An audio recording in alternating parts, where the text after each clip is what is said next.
বৈদ্যবাটিতে শ্রীরাম বাগান এলাকায় রহস্যজনক মৃত্যু যুগলের। মৃতের নাম মনীষ ভাদুরী এবং অপর্ণা মাঝি। আজ ভোরে রক্তাক্ত অবস্থায় দুজনকে উদ্ধার করে শ্রীরামপুর থানার পুলিশ। বৈদ্যবাটি পুরসভার 18 নম্বর ওয়ার্ডের সীতারাম বাগান এলাকায় বাড়িতে ভাড়া থাকতেন তারা। বৈদ্যবাটি রাজার বাগানে মনীষের বাড়ি আছে। গত 3 বছর ধরে সীতারাম বাগানে ভাড়া ছিলেন দুজনেই। স্থানীয়রা জানান, রাত 3টে নাগাদ চিৎকার শুনতে পান তারা।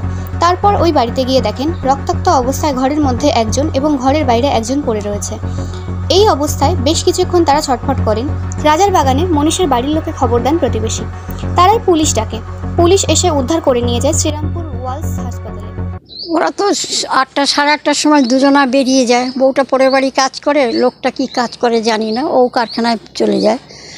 রাত্রি তো অন্তত 11:30-11টায় ওরা ঢোকে। তারপর দুজনের মধ্যে কি অশান্তি হয়েছে না হয়েছে আমরা জানি না। মাঝে মাঝে একটু অর্ধেক হয় টয়, ছেলেটা একটু নেশা ফেশা করে নিয়ে। তারপর যে কালকে যে কোনো সারা শব্দও আমরা পেলাম না। এই ঘরটা আমি থাকি, পাশের ঘরে ভাড়া থাকে তখন।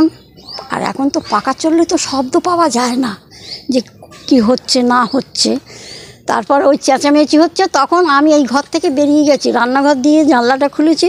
বলছে, ঠাকুমা দেখো একজন বাইরে পড়ে রয়েছে। আর কেন, সে অপর্ণা কোথায় গেল? তখন ও ঘরের ভিতর তাকিয়ে গিয়ে দেখে অপর্ণা তখন এমনি হয়ে পড়ে আছে। বলছে, ওরও তো রক্ত ভেসে যাচ্ছে, ও মনে আর বেঁচে নেই। আমি বলো কী গো, শিগগির ওর দিদিদের একটা ফোন করো। ওর দিদি ফিদি ওই পাশের ঘরটা যে থাকে, আমি বলবো ওদের শিগগির একটা ফোন করো। ফোন করলো, ফোনে কোনো পাচ্ছে না।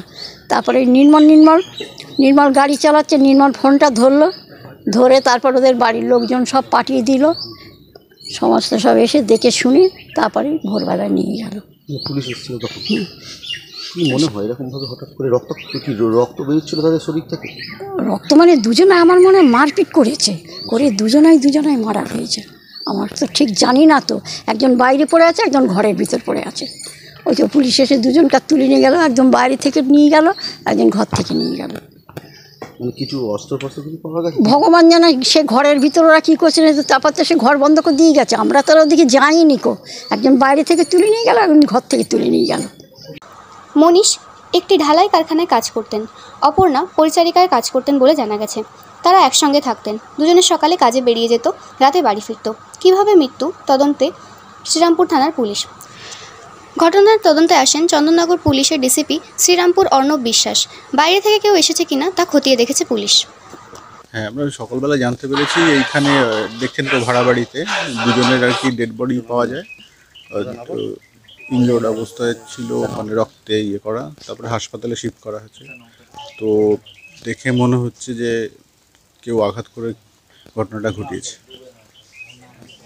তো আমরা তদন্ত শুরু করেছি, সমস্ত খতিয়ে দেখা হচ্ছে। তো এই রাস্তা দিয়ে কি এসছে, রাত্রেবেলা কেউ এসেছিল কি না, নিজেদের মধ্যে কিছু হয়েছিল কিনা, সমস্ত ব্যাপারই আমরা খতিয়ে দেখছি।